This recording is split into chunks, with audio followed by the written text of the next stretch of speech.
significant number of injuries. I'm unaware of. Oh my God! Another plane just hit the, or something exploded, which I can't. Oh my God! Fireball. And I've ordered that the full resources of the federal government go to help the victims and their families. And there, as you can see, perhaps the second tower, the front tower, the top portion of which is collapsing. It is a day of infamy, 9/11, the Twin Towers of the World Trade Center coming tumbling down. Nearly 3,000 people died when hijackers crashed their jet planes into the upper floors. The official investigation concluded that intense heat from the crash and the jet fuel melted the support beams, causing the towers to collapse. But architect Richard Gage doesn't believe that. He is the founder of Architects and Engineers for 9/11 Truth, and he's here with us live. Richard Gage, thank you. Thank you, Hill. Now, Mr. Gage, what does your group really believe happened? Well, there's evidence to suggest that explosive demolitions have brought down all three World Trade Center skyscrapers, and we have now 1,500 architects and engineers calling for a new investigation based on this evidence, including the third skyscraper that most people know nothing about. This is a 47-story skyscraper that collapses at free fall acceleration straight down uniformly, symmetrically into its own footprint, just like a controlled demolition. And what we're seeing now, of course, is the Twin Towers on TV. These come down at about 2/3 of free fall acceleration in a very explosive event, hurling 8-ton perimeter wall units at 70 to 80 miles an hour, laterally landing 600 feet away.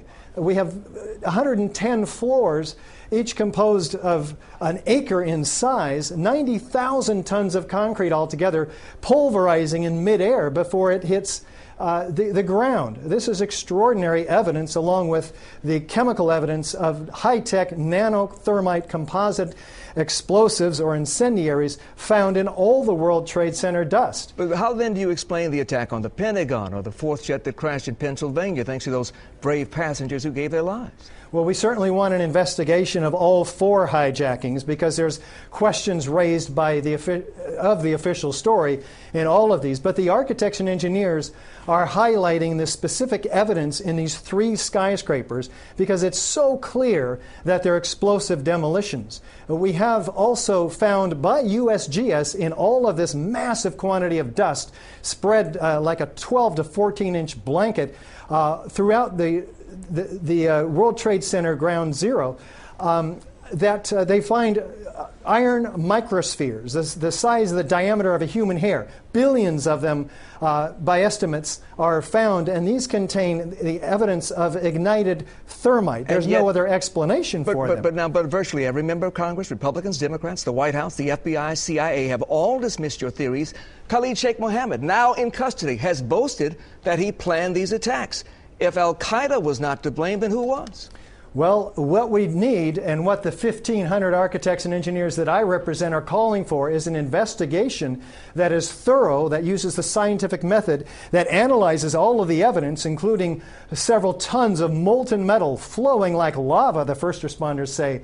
Once this evidence is all analyzed, we'll let the chips fall where they may. You know, we don't know who was responsible. We don't have conspiracy theories. What we want is a real investigation. So you may be proved right or you may be proved wrong, but it's certainly okay to ask the question. Richard Gage, thank you for being here. You're welcome.